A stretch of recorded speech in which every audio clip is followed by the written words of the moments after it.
everybody. Doug is unfortunately not feeling well tonight, so I'll be filling in for him. And it being 7 o'clock, October 2nd, Borough Council work session is called. And I probably should have gavelled before that, but please rise for the Pledge of Allegiance.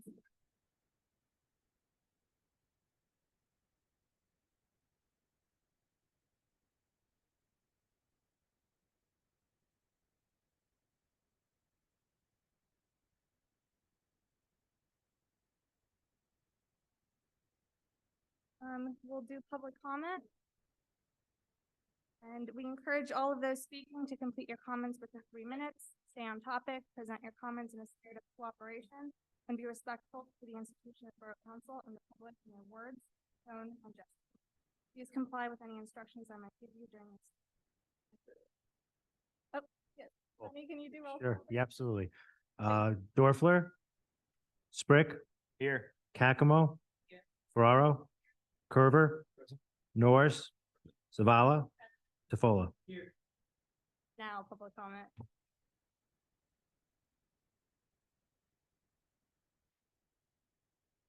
John Thomas, 406 South Broad Street.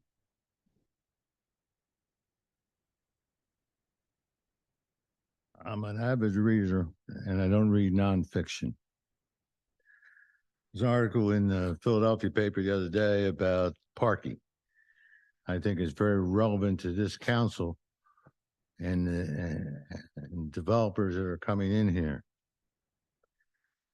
It's an article about Robert Zuzikowski, President and Chief Executive Officer of Parkway Corporation. He rents out parking spaces. In other words, if he would buy that parking lot up there, he would, he would rent out parking spots. Philadelphia is the third highest in the country as far as what they charge for parking. They charge $400 to $500 a month.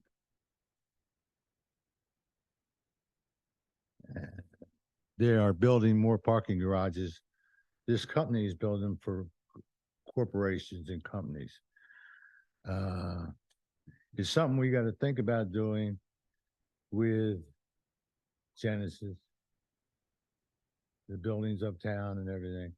We ought to be starting thinking about making all the businesses uptown, nobody park on State Street. Because as Mr. Sinkowski says, I can't see worth a damn anymore.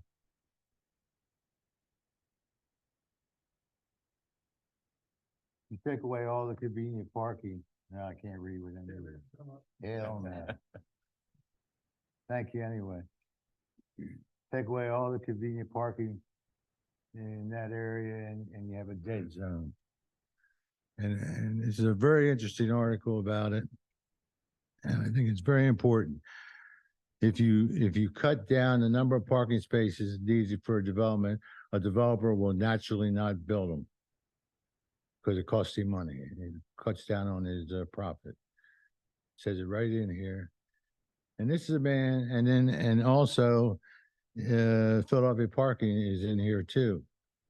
We don't charge enough for our parking. We don't need any more people coming into this town. We don't have enough parking now. Go to side streets right now. I drove around before I come in here tonight. They're all full. The streets are all after work parking. They're all full. Where are you going to put more people at? And where are you going to put people if you're building back of your house? You build another house behind there. Where are you going to put them? You get no parking, unless you and one thing it says in here that's interesting is private parking garages pay over 50% of their income to local taxes, state taxes, and federal tax. That's why they have to charge so much. We're not charging enough. They're charging what they have to. And the city's no different in this town. If the city's full and the town's full, it doesn't matter. If you can put any more people in here, fine, but we're 1 mile square and we're built for a town of about 5,500. We have over that now. So every developer wants to come in here and build something. He doesn't care. All he wants profit. Now, if somebody wants this article, I'd be glad to give it to somebody. I think it's a very valuable article. No matter whether you're a city or a town, it's about dead zones, it's about areas. And how much, I mean, people want to come to Kennett to live. Okay, I hear that all the time. That's fine. But after you fill it up to the point where it's bothering everybody, and people don't want to live here, they'll go somewhere else. So why spoil what you have? We have a town that everybody wants to come live at. When somebody dies or somebody moves, they can move in. You can't build for people if you don't have the room. So that's all I have to say. Other than that, I'm looking for a lawnmower. Somebody stole my lawnmower. And I'm not happy. 2 days old. Any other public comment?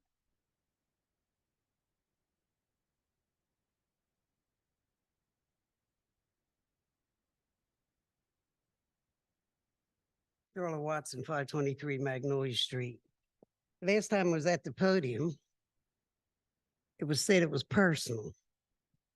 And I was cut off before I even started my first minute. When you take the job in public service, you become publicly an image. When you make a decision, that's baiting. If you didn't like the job, like what's coming with the job, you shouldn't have took it. Because we're going to quote what you say, and that's within our legal rights and civil liberties. We're going to say what we don't like, and you don't have to attack us for it. Do I come hard? I'm going to push harder. I gave you 1 year to do it right, and I told you that. In October, when so many injustices came that hurt the citizens, I said it's on now. Never disturbed you before that. Some people like to lie otherwise. When I leave this podium, if there's anything you got to say in regards to what I say, I expect you to say it here now. When I sit down, you can write your own narrative. And it's not necessarily true if I can't respond. Personal. Personal. It was personal when the Walls Road was said not to be a road in this town. And every entity of this government told me it wasn't, and I knew better. 73 years old, been here longer than any of y'all. And you wasn't going to pave it and didn't pave it. That's personal. So if you think we're not going to bite back hard when you did an injustice, we will. People on Linden Street, totally minorities, had to move their cars. Take them up to a garage, no matter what. The night before, no other street in the town had to do it. That's personal. Real personal. The pool. No matter how many people you bring in here to tell us anything, it's personal. And there's nobody in this town who don't think it's personal. And 400 signatures on a petition make it extra personal. And you legally liable when you don't respond in the way the public needs are. You're here for them. You're not here for you to make statements what I want. Now your vote I can't fight you on when you say aye or nay. And I live by it. But you can't impose your wishes on the public, and it hurts them. And as I told you before, so the why can understand that pool started out of a civil rights movement in this town. And it's not doing civil rights for everybody now. Not now. It started in the 60s when I was a teenager in Anson B. Nixon Park. They had one with a plastic lining. When they saw the popularity of it, to bring our community together, they built that complex down there, a very good complex that has never been in any difficulty. We had excellent people running it. Mr. Charlie Lewis, who was a school teacher in the district, Mr. Jack Wintermute, who was a professor at Westchester University, athletics. You didn't get a better facility when you took it over. Why? You should not be inviting anybody in here to tell us anything about our pool. You should be telling us how you're going to direct it after you talk to them. But you should be doing it for the good of the citizens. The street paving, the piecemealing, and some streets didn't need paved. Marshall Street didn't need paved. I drive around town, check everything you do. There's more streets that needed paved than the ones you did. And they didn't need done when they were around some of your houses. There's too much going on in this town that's out of hand, putting people out of their homes, refurbishing it, $2,500 to get back in. You're not just doing gentrification. You're totally destructive. Watson, any other? There being none, then.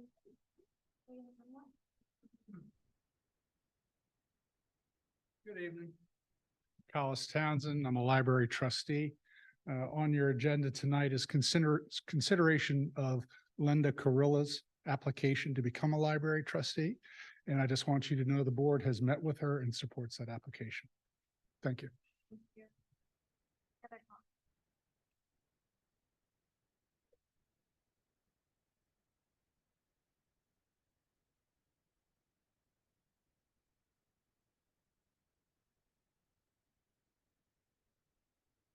Ken Edwards, 412 Meredith Street, Kennett Square. We talked about parking just now with John. Okay. Along Meredith Street from, not Meredith, excuse me, along Mulberry from Meredith all the way over to Mill. Try and travel that road sometime when a tractor trailer that's delivering to Wawa or school bus or some other big vehicle is coming down that road.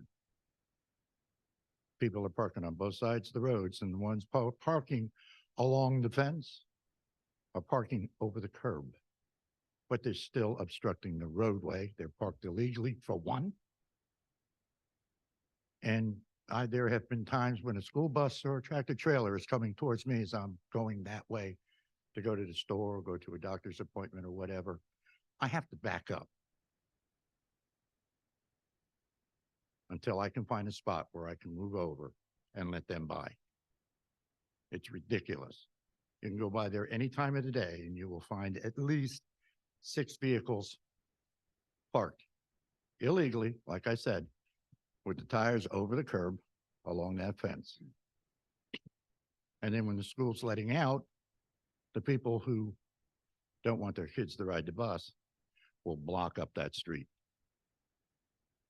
because they will be lined along that street from the school, at least 1 block, sometimes two blocks past Chestnut Alley. And there have been times when I've had to sit and wait for them to move. It's ridiculous, for one, that they don't utilize a service provided by the school, but that's their choice. When they block my driveway, my way to get to my garage, that's not my choice. And every time I just keep creeping a little bit closer. And I'll be damned if I'm going to let them try and keep me out of that. But as far as the parking goes, that's something the borough needs to take care of. They need to do one thing, one of 2 things. Either put no parking signs along the south side of Mulberry from Chestnut Alley to Mill, or make it a one-way street, one way or the other. It doesn't matter to me.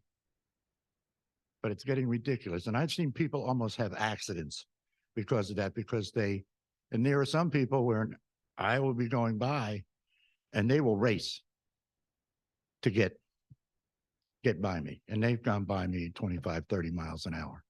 And I've slowed down just because I don't want to hit anybody, because not everybody is parked over far enough. Some people park right up against the curb, some back off a little. And it doesn't matter what size the vehicle is that's parked along the south side of Mulberry either. There have been dump trucks parked there. There have been 20-foot vans parked there. There's passenger vans parked there. There's cars parked there. It doesn't matter what time of the day. And after 5 o'clock, there's a bunch of cars there. I don't know who they belong to. I am assuming that they belong to the residents. But something needs to be done about it before somebody gets hurt. Doesn't matter who, somebody will get hurt because somebody was stupid and didn't try and be kind. And I don't want it to be me.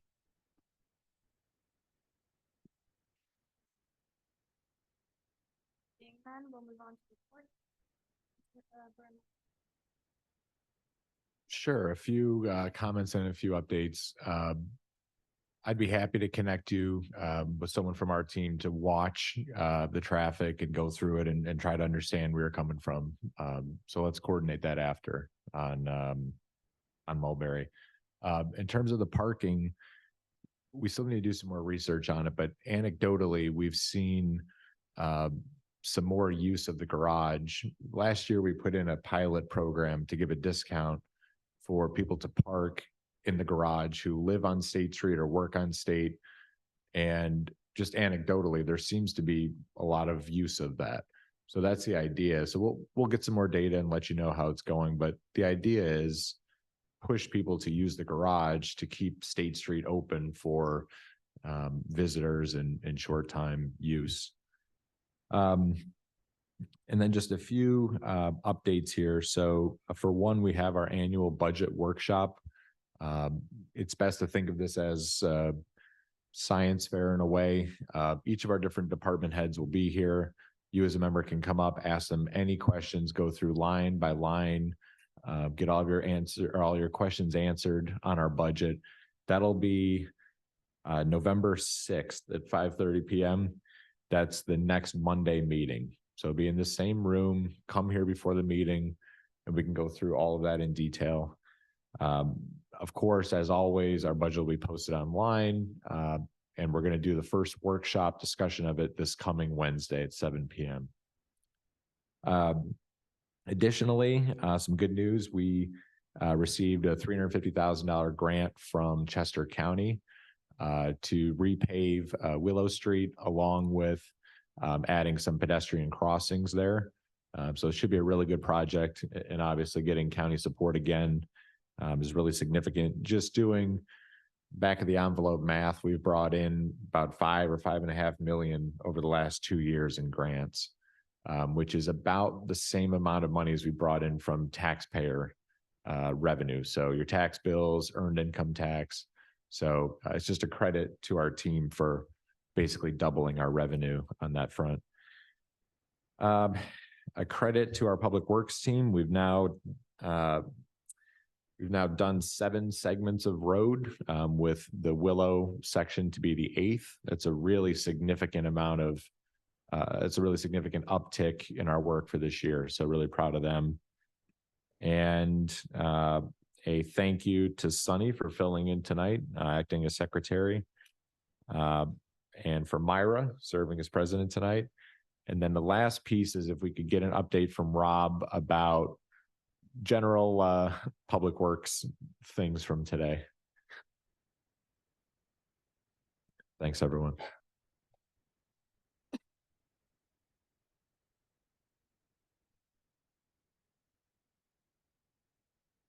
It was posted, I guess, on social media and other places where there was a loss of water pressure throughout the borough, mostly on the south side and mainly up at Stenning. The issue was that we were having problems with valves holding, and so the valve was supposed to be shut, but it was still bleeding through and filling the Southview Tower. So our pressure was reduced because it kept wanting to push water there and not through the system. So that was the issue with it today. Right. Great. Thank you. Mr. Sewell, Nothing to report for this meeting. Thank you. Holdsworth, Hi, good evening. So I do apologize with the month end happening over the weekend. We weren't able to complete our month end report for September until late today. That has been sent to Rachel. I didn't realize she was out, but I figured you weren't going to be able to get it for tonight. So when you do have a chance to review it, if there's any questions on Wednesday, please feel free to ask me. A couple things I would like to throw out as some updates on some really interesting things that we've been working on. In my role with the Chester County Police Chiefs Association, we've been working pretty closely with Chester County Mental Health. And just last week, we had a meeting to discuss a new implementation of behavioral health mobile services that are going to be coming to Chester County, which is really, really incredible, and something that's been needed for quite a long time. Also some changes to what's called 302 and 201 mental health procedures. 302s are involuntary commitments that have to be signed by a judge. 201s are voluntary commitments for people that are going through mental crisis. So we're going to be pushing all this information down to all the Chester County departments, as well as an online training to see how these mobile response teams are going to work and how they will really benefit police departments throughout the county. So that's been really, really full circle. I mean, the county got, I think it was about a $2.5 million grant to actually bring this to life. So it's going to be an exciting year seeing how this evolves. One other thing, the Cavalcante manhunt, our department assisted throughout this entire event, from whether it was mutual aid of our officers going out and being part of the search grids, or our officers that are part of the Chester County Emergency Response Team being actively, called out, what really was a daily occurrence. Officers did just an absolutely incredible job, along with everybody else in Chester County. But it just goes to show the dedication of, these officers out there working in unbearable conditions, in heat, full gear on. It was a horrible time, as far as weather-wise, to be searching woods and going through that. So just a lot of props to our officers. They are some incredible people. There was a change to one of the events that you guys had approved as council, the Candy Trail event, which is going to scheduled for 10/29. The board, I spoke with Daniel and also Lisa from the Merchants Association. There's no longer a need for a road closure. So I just want to let council know that event has changed. It's still going to go on. Everybody's just going to be on the sidewalks, and we will provide an officer to help people crossing Union Street. But they decided that there was no need for the roads to be closed for that. Last couple things, I know you're kind of far away, so you can't see it starting. We have started our Bluebeards for Charity event again this year. It's going to come in full, so don't worry, don't get scared. But officers are all contributing to it. Chester County as a whole was able to raise over $60,000 last year, so we're hoping we can top that mark. And we're looking forward to it. And then the last thing pertains to something that we've been falling victim to for a few years now. There are some outside entities that continue to come into our area and are really crimes of opportunity. Carloads of people are being dropped off, not just in the borough. Townships all around us are experiencing this as well. And people are going door to door on car doors, looking for any kind of open vehicles, and they're able to sometimes they're taking vehicles because people are leaving keys in them, but they're taking any valuables that are in there. So just a reminder to everybody, please lock your doors. John, unfortunately, lost a lawnmower. He didn't lock it up. We got it, John. We're gonna solve that. Just honestly, we all like to live in a wonderful community here, but we are subject to, our own, yes. So please lock your doors, lock your vehicle doors. If you need to leave something in your vehicle, please make sure it's out of sight, because anything that's seen, somebody's going to get to. So please just, take some extra caution and so we can, reduce the amount of victims that we have. And that's all I have. Sorry to be long-winded. We certainly recognize and appreciate all of the hard work and dedication of the department as well as the fire company has put in. Thank you. Especially the last. Moving on to Kent Fire Company.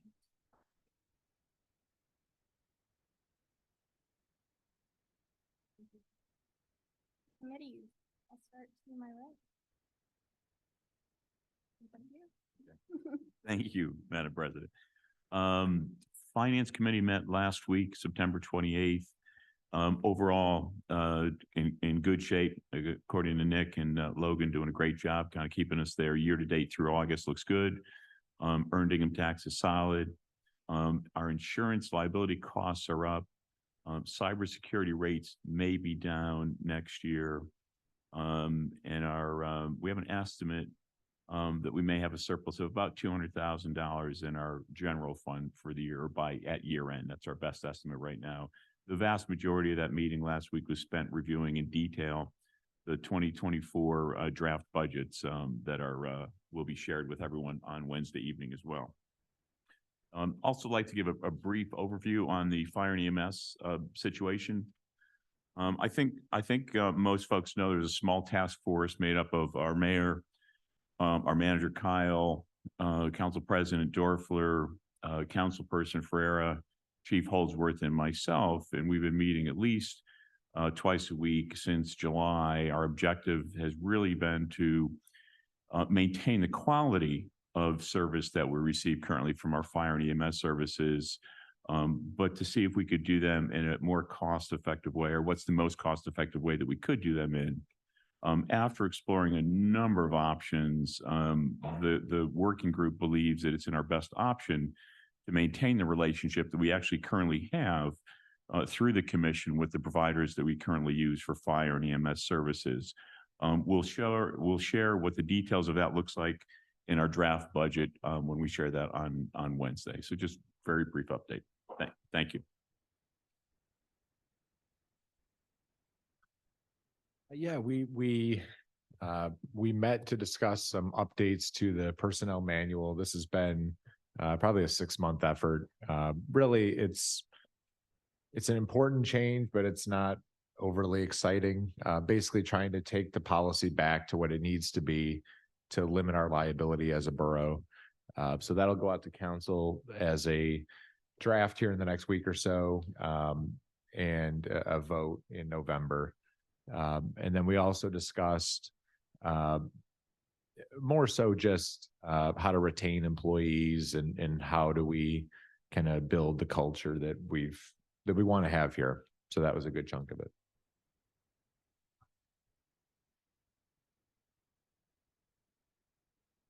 No, planning commission did.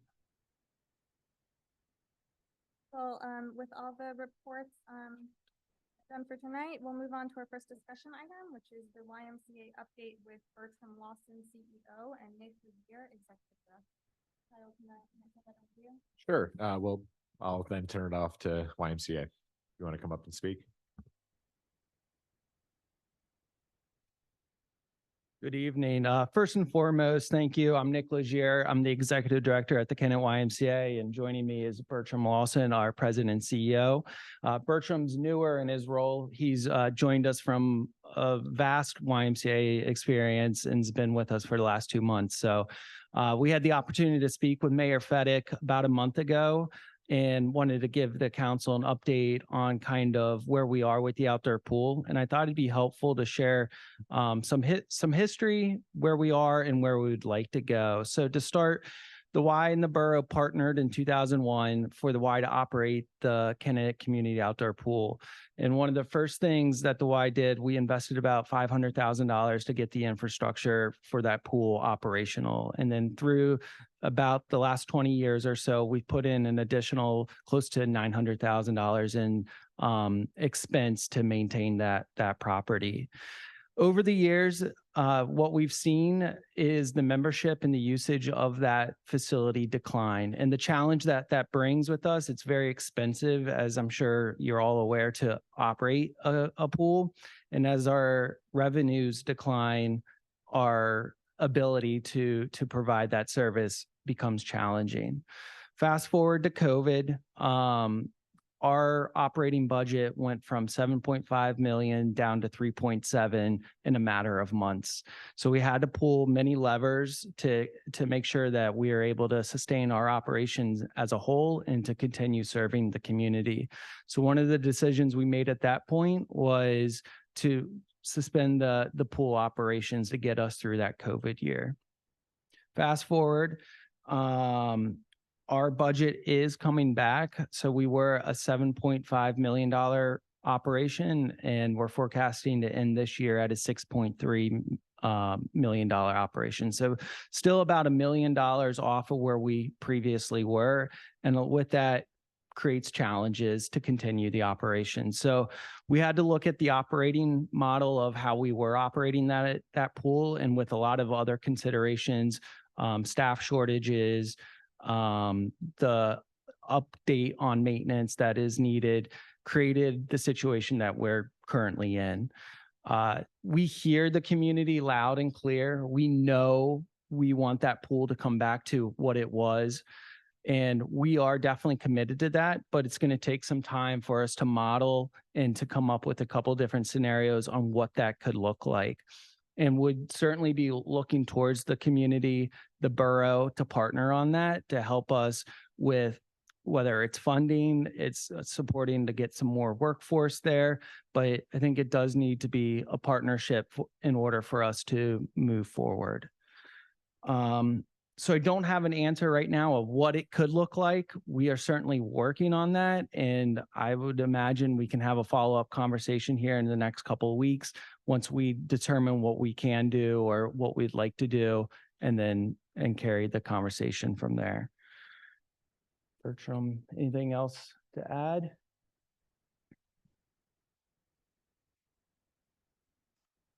Thank you, Nick.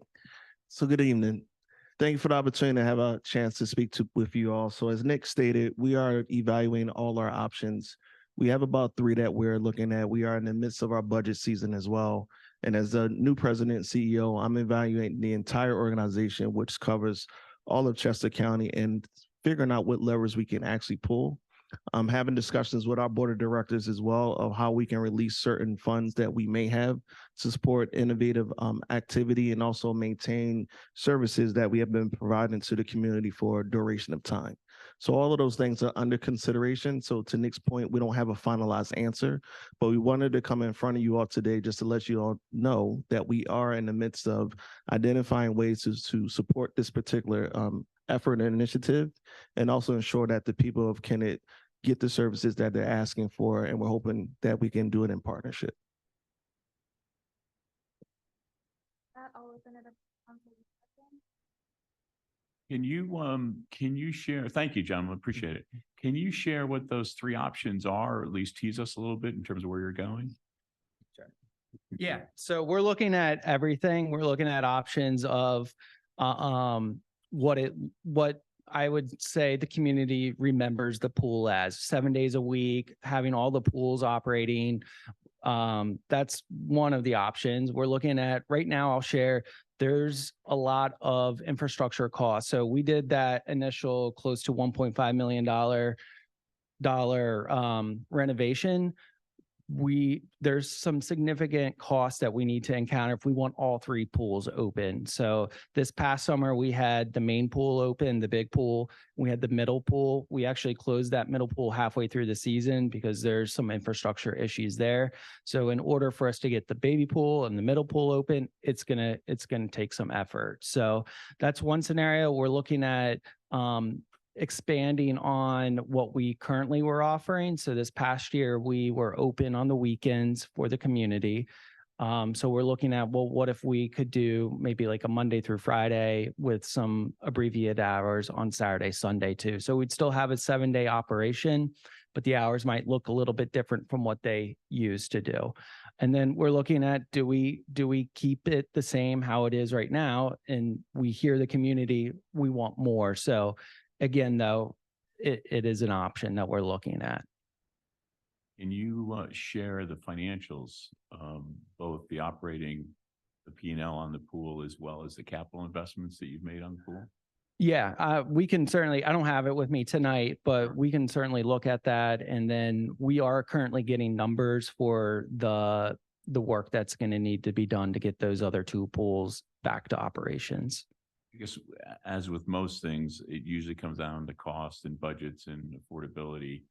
But we certainly heard very loudly from the community that having it run with the very few hours that were available this year was not at all what the community was looking for, at least the folks that were vocal about it. And certainly didn't seem to be in the spirit of the original agreement to maintain it as a community pool. That wasn't well defined in the agreement. But to make sure that there's a much greater use at a more reasonable cost for the community, I think is what the message that we heard for the most part. Thank you. Yep. When do you anticipate having the models to bring forth? So we're currently working on our budgets for next year. I would anticipate by the end of October, we'll have a better idea, and we'd be able to lay that out better for you.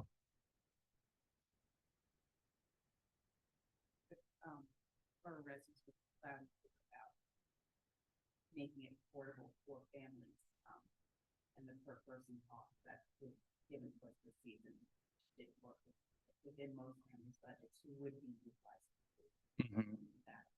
Yeah, certainly.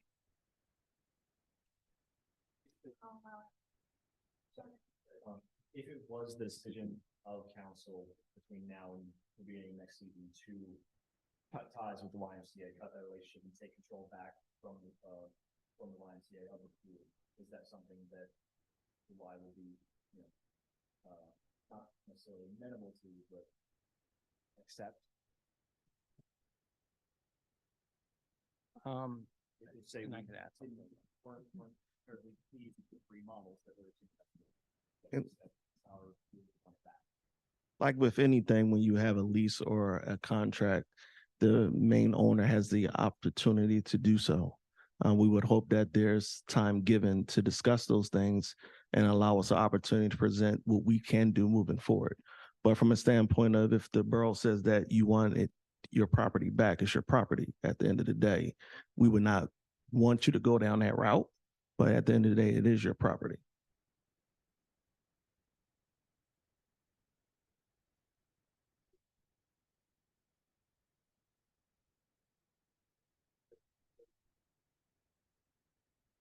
I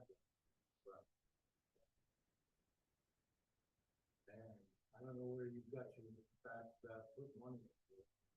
We got a $1.4 million donation along with the foundation to fix it.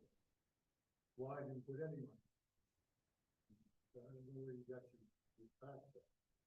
And we did a complete infrastructure, I mean, under the ground, all the lights, but unless you have anything changes at all, it's only been 13 years.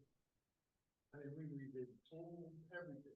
Everything in that place was redone 13 years ago. That pool can't be in that day of the state. It is, and whoever was running it didn't, take care of it. Thank you for sharing that history.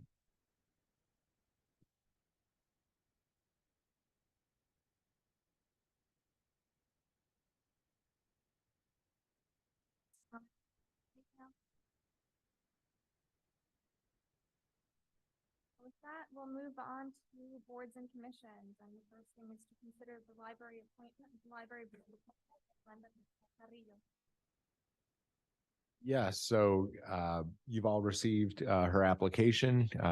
Maybe you would take a moment and introduce yourself to the public. Thank you.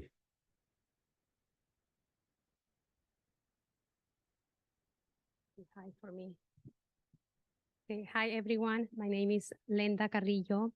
I have lived in Kennett Square for 28 years and I love my town. So when I first came to Kennett, I was helped by different volunteers in different areas, and I promised myself that one day I was going to give time to my community, and that's what I've been doing the last 10 years, volunteering for different nonprofits. And I think it's my turn. It's to give time to the library. So that's why I'm here tonight. Is that all? That's great. Thank you. Council discussion. Linda's been a great asset to our community. She volunteered for an open school board seat that she fills and really represents the Latino communities, the entire community extremely well. I'd echo those sentiments. We're very grateful for your school board and also for your continued involvement all over the community over the last. All right. Are there any objections from council to move this item to the consent agenda? We'll move that to consent. And then our next one is to consider the appointment of junior council member Juan Tafoya to the Advisory Commission on Latino Affairs. And then I'd also like to open it up to Mr. Tafoya to give us an update on the advisory committee.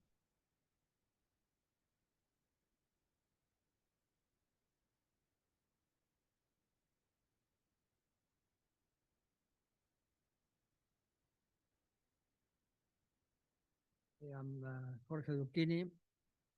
I am the chair of ACOLA. And in the last meeting, September 12th, we did approve at the level of our commission to accept the Juan as a junior member. for the next couple of years, okay? Thank you so much for this, and hopefully this further strengthens the relationship between council and Akola and helps positively impact the Latino community. I'll open it up.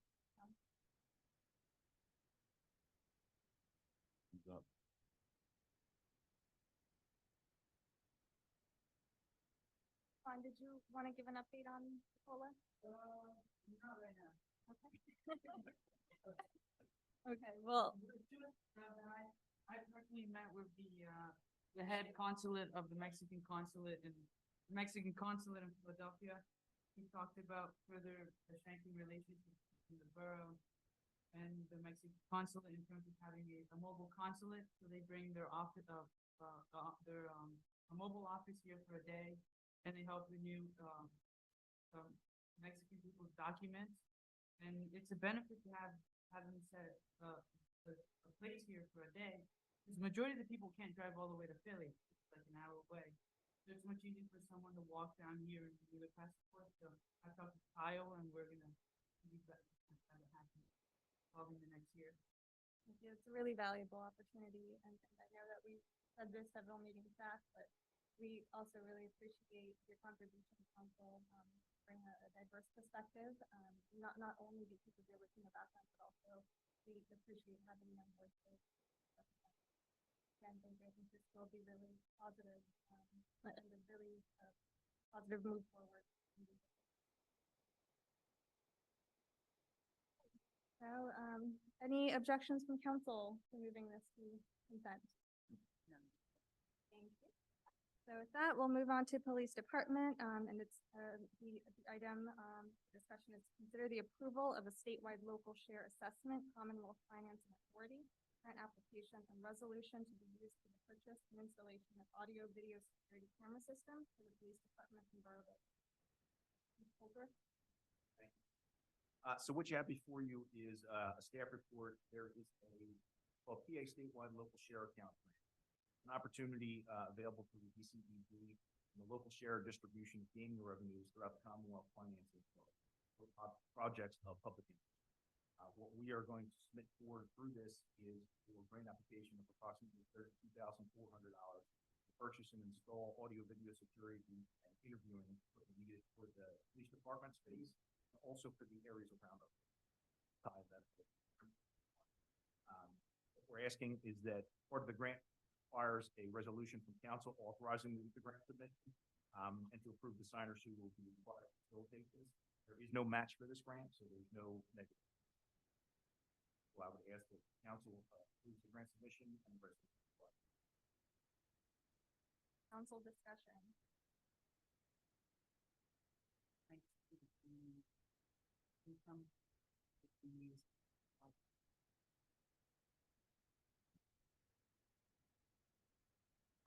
Any objections from council?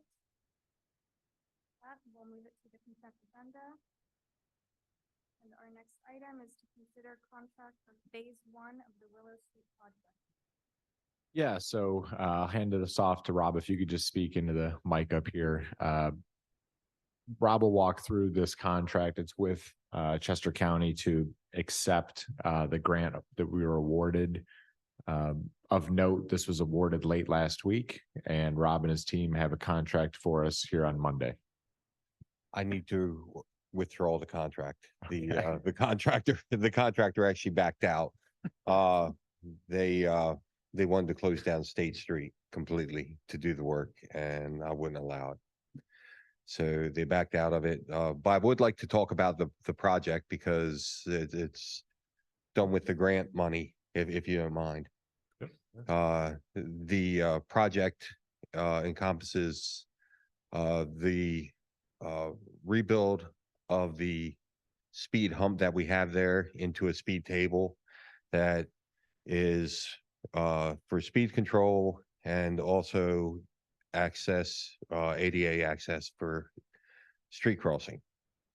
That's the first phase. Second phase we move into is crosswalks on State Street and on Cypress Street, and ADA ramps on the same The ADA ramps are being reconfigured right now, through the engineers. And the crosswalks are going to basically blend in with the, rest of the look of the town on that side. It's all going to be concrete, white bordered, curbing on each side of it. And then, we're going to utilize the, stamped brick like we have in front of the library. So I'm very anxious to get this project done. So Is the second bid not reasonable, or is that where you're going next? no, the way the contract was written, we ran out of time basically because we were waiting for the grant. So, we were able to go with the second, if it was within 30 days of the bidding, but we passed the 30 days. So when the, first contractor pulled their bid, we weren't able to go to the second. Would they honor it, or they won't honor their bid? The way the contract's written, we had 30 days and the 30 days are passed. So we can't really go over to the second contractor at that point. I'm confused. Can we go to them and ask if they'll honor that price or not? The second, we wouldn't be able to accept their, we would have to rebid. Okay. Okay.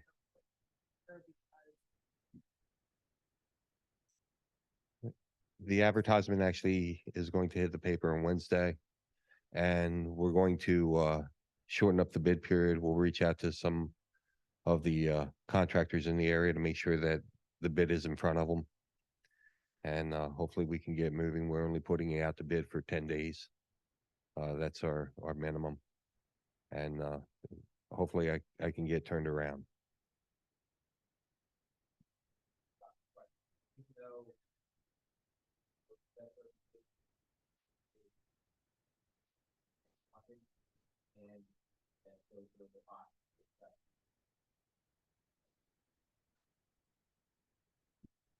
Corrections to moving this to consent? So let's pull this out of consent. Yep, thank you. Moving on to administrative topics. First is to consider the approval of financing for the new police. Sure. So I will hand this off to our finance director, Nick, as well as a few guests we have, John and Bill. As a general background, we've been talking for about a year now about doing our police station renovation. We've finally gotten to a point where the project is out to bid. The financing is lined up for council consideration here tonight. As a brief overview, it's a $4 million project. 2 of that is from state funding and 2 of it is from our own funding. Of note here, the financing for tonight is cash flow financing. So it is not debt for the sake of debt. It is debt because the $2 million coming from the state is reimbursed. And typically it takes 3-4 years, if not more, to get that reimbursement. So I really want to be clear, this is covering that cash flow deficit for a few years, but this is not new debt for the project, if that makes sense. So I'll hand it off to Nick if you want to, or if John and Bill want to walk us through the options.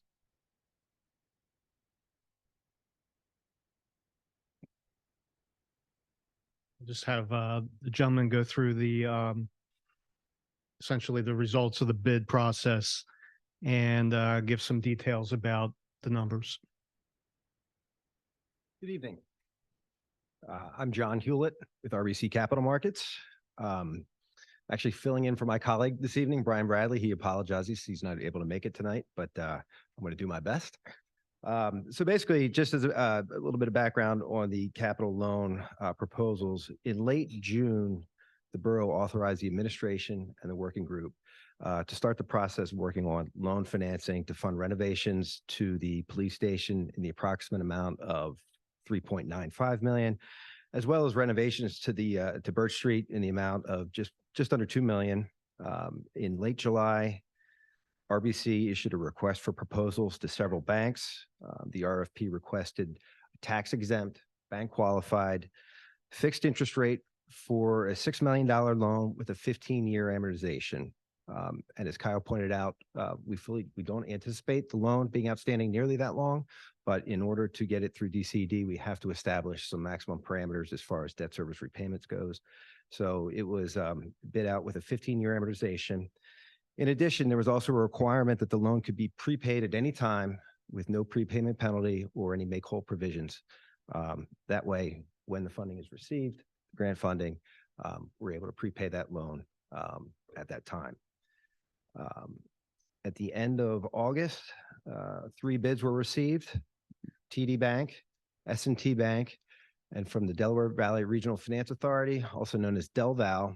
DelVal runs a loan program which the borough is familiar with, as they have some DelVal loans outstanding.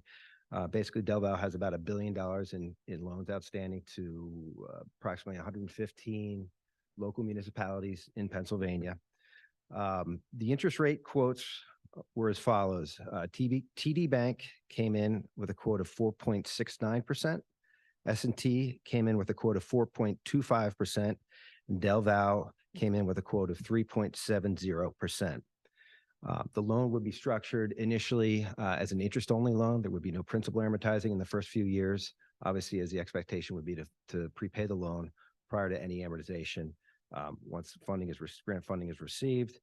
Therefore, the upfront interest-only period, the impact of the DelVal 3.70 interest rate proposal would be approximately $223,000 annually on the full amount of the loan, the full $6 million, versus $253,000 on the next lowest bid of S&T at the $425,000. So that's a differential of about $30,000 per year.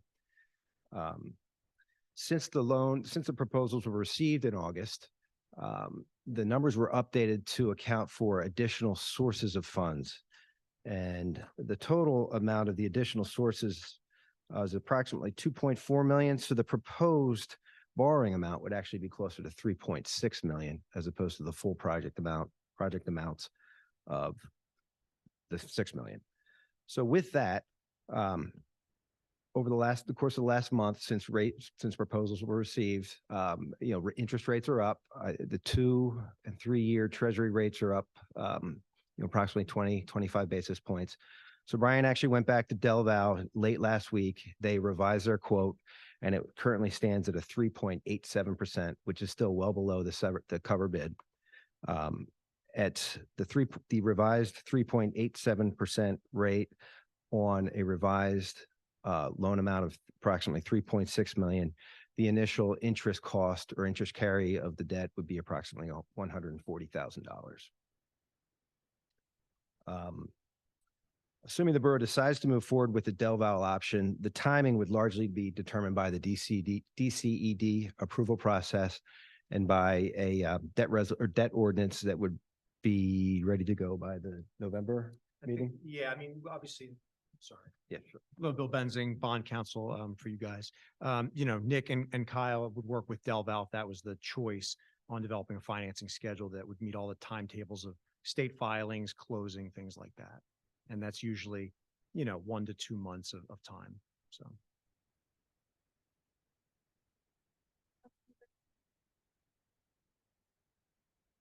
With our current debt load, thank you, gentlemen. With our current debt load, do we have the capability to carry this loan in addition to what we currently have on the books? Yes. Based on the debt capacity, you have plenty of debt capacity to do, to take on, whether the 3.6 million, or it would probably be a maximum parameter set at some number greater than that. But yes, you do have the capacity to carry that. So is it 3.6 or 6 million? I heard 2 different numbers. I'm sorry. Well, the total project costs are just under 6 million. That includes just under 4 for the police renovations and just under 2 million for the Birch Street renovations. There are additional sources of funds that are being factored into the numbers. Proceeds from the sale of the old Borough Hall, unspent ARPA funds, bond proceeds remaining from 2021, and a balance in the building escrow account. Those funds total approximately $2.4 million. That $2.4 million would be used to reduce the borrowing amount. from 6 to 3.6 million. Now, the RACP funds are notoriously difficult to get paid. I mean, what risk do we have that we'll get those funds in order to reimburse this basically cash flow loan? Well, to the actual risks of it being paid, I can't speak to that myself right now. I can say that the debt would be structured such that it would be interest only for the first 3 years. That debt would be prepayable at any time. If for some reason it's not prepaid, there will be a 15-year amortization schedule, a level debt service amortization schedule that would be in place. And the borough would begin paying debt service, principal and interest starting in year 4. And I could provide you basically the interest only period on the 3.6 million would be approximately $140,000, and it would begin to amortize in year 4 through year 15. It would be approximately $380,000 based on the current borrowing amount and quoted interest rate. Just to clarify, it's a good question. So in terms of risk, there is some risk on a reimbursement front, but I think that we've done all that we can to limit that. We've integrated our grants consultants who are experts in this into this entire process. So they're embedded, they're reviewing everything explicitly for that reason.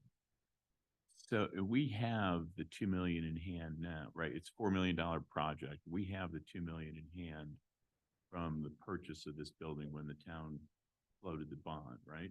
So it's a combination. There's some money left over here. There's some, or rather all of our ARPA funding, which is about 700,000. The 6 million is the total of Birch Street and the police station. You could choose to take out between probably 2 and 6 million of it. So 2 million is the RACB state money that is years out to get reimbursement. You got about 1.6 million in state money for Birch Street that's out of a separate state account that reimburses much quicker, say every couple months. So the question is, how much of a cash flow risk do you want to run? The model that we're showing now is getting those funds up front, but obviously with a no payment provision, so that as soon as we get the money back, we can pay it off. It's 3.6, but it's all covered through grants, but it's really just hedging against that cash flow risk. We don't want to come up short 1 month, not be able to pay it. So it's gonna cost us if we use the total loan, or what portion is the $140,000 in debt? That would be on the net borrowing amount of 3.6 million. So that assumes 3.6 out in January Correct. would cost the town $140,000. In annual interest expense over the interest only period for the first, say, 3 years. And then it converts to principal and interest. Yes, there would be a scheduled interest payment or principal and interest payment starting in year 4, Gotcha. based on the way it's currently structured, but that's not, that could change. And I guess it's more a question for Kyle and Chief. I mean, how comfortable are we that we have pinned down the numbers well enough in the current environment to know that we can finish the project with $4 million? I mean, I know we have the construction costs. We reviewed those a couple months ago, I guess. Chief, you found out that we didn't have AV in that bid, so you're trying to go out and find that money through a grant program. Thank you. But are there other things that we're not considering that we really should be to make sure that we're covered in terms of the total debt? Because if that, that 4 million goes to 4.5 million, now that's a long-term debt, that we're going to need to be able to finance, which frankly, we're very tight as a borough right now. So that, I was getting there. That's been our approach. That's why we're working with bond financing first and working back into the project, is that we do believe this is the number we need to stick to. But do we know that? Do we know, what chairs and staplers and, not to be obnoxious, but there's a lot of unknown. And when you push it out a couple of years, those inflationary costs are hitting home as well. So the project has been put out to bid. Next month, you should be able to consider those options. So in short order, you'll know what those options are. But we don't know where the price is going to come out because we haven't bid it yet. So do we need the financing in place? When do we need the financing in place? At least at project start. So, and the rates are going against us probably. They're not going to get better. Don't seem to be getting better. So based on your advice, is it better for us to lock this in and not use it? Or wait until we need it for sure? Well, certainly, I mean, short-term rates are about as high as they're expected to go. The Fed met a week and a half ago. I think there's one more rate hike lined up this year, and then they project that the cuts will start happening in 2024. I think that it's probably, That's very debatable right now. sure, I understand that. Yeah. So, I mean, certainly, if I could predict where rates were going, I probably wouldn't be here right now. I'd be on my own island. But yeah, certainly it never hurts to lock in today, hedge against what could happen tomorrow. But at the same time, if the horizon is out 6 months, a year, you could very well be able to lock in at a lower rate. If you get too far into 2024.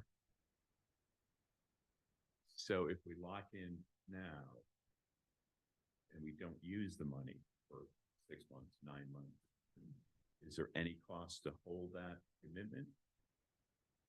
Cost to hold the commitment. Well, assuming the loan will be funded, if you lock in, I'm not sure there's an option to lock in the rate, but if you lock in the financing, actually issue the debt or enter into the loan, I can let Bill speak to this, but the fact that short-term interest rates are so high, you have the opportunity to reinvest the proceeds at almost just as high a rate as you're borrowing. So the cost isn't going to be as much as it sounds like it would be. The 3 point, whatever it is, 8.7 now, you could almost get that in reinvestment rates for your unspent proceeds. But are we drawing that money? I'm sorry to belabor this. Are we drawing that money on day one, or only as a draw schedule when it's needed? No, it would not be a drawdown. Well, Yeah, you'd be issuing the debt upfront. Upfront. Yeah, exactly right. So you'd be liable for that interest payments, as soon as the debt is issued. Delval, to my knowledge, won't lock in a rate for, a period of 6 months or anything like that, like some, you'd see on a home mortgage or something like that for 30 days. So you'd be liable for that money. And, just to throw caution out there, this would be tax exempt debt. So there are spending targets you'd have to meet. You don't want to issue debt and not be able to spend the proceeds, for a period of time. So just a consideration. And can you invest the money that you just borrowed? Is that appropriate? There is the ability to do that, for a temporary period. What's that temporary period? I don't know offhand. I'd have to check my tax lawyer, but there's a period of time where you're able to invest the money for new construction projects, without having to pay back essentially any additional funds. So your cap, you have an arbitrage yield. There's certain exemptions you have, so you can make as much as you're able to in the market. You may be limited to that arbitrage yield. Anything that you owe or anything that you earn above that may have to be rebated. But that's a pretty new problem. It's been a long time since short-term rates have been this high that's even been a consideration. But it should be what you're able to earn will be close to what your borrowing cost is. I mean, certainly from an option standpoint, the Delval loan seems like the smartest way to go. All I'm doing is cautioning us to be very careful about borrowing more money and getting our debt load even higher than it is right now. That's my main concern. Thank you. I have one question. I know this is not what the bid was, and maybe this is a naive question. Is there a line of credit product that we could have bid out that gave us a line of credit that we would only draw down and pay based on what we used when we needed it? Or does that not exist in In this municipal market, it finance? would be very difficult. Yeah, banks are very hesitant right now.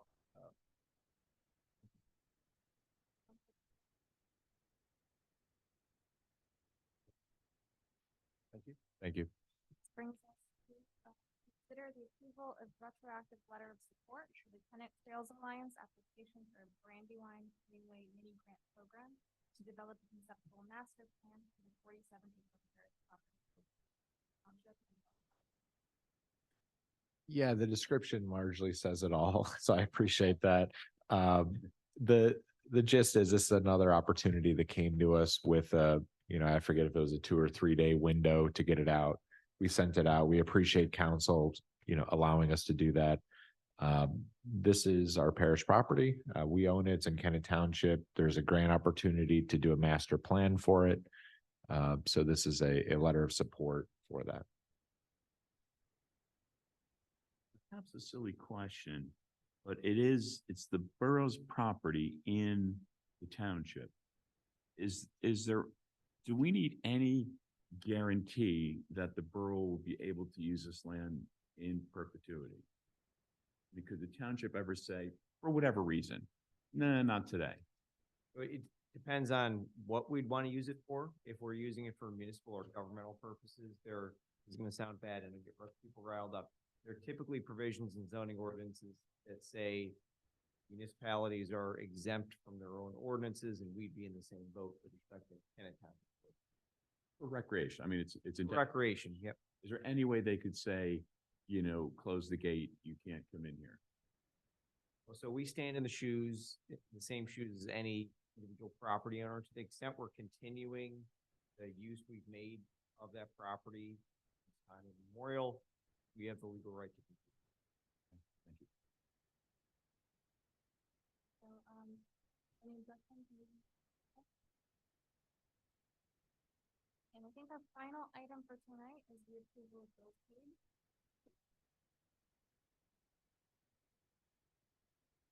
The Finance Committee did look at the bills, reviewed those. We had question marks along with Joel. And we recommend authorizing the payment of the $752,910.47 for bills through September 21st of this year.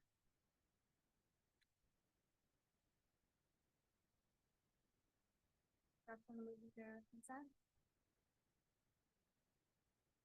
And with Rachel's absence, we're tabling or we're removing the approval of council minutes for September 11th and September 15th. So I'll just send it over to the manager or council members. I have no further comments. With that, meeting is adjourned.